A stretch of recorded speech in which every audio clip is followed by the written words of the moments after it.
DJT Stock Analysis and Price Predictions. Is it a buy? Watch this short 1-minute video till the end to find out. So yes, we're 8% down. Not a great start of Tuesday, but from what I can say with Trump media is that I'm still quite bullish and expecting it to go up. Just for context, all I'm sticking to is a strategy that's previously given me thousands of predictions. Like a bearish day doesn't mean like the end of the world. You know, you have to understand this.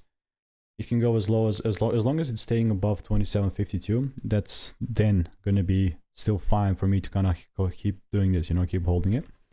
If we start to manage to break lower, then I guess it's not gonna be something that we're gonna record on -1 hour. So in this case, I'm sticking to something that I've refined over 31,000 videos, and that's what the data shows for me. Now, other than that, if you want to learn how to trade stocks full time in 40 to 70 days, click the first link in the description. All reviews are 5 stars.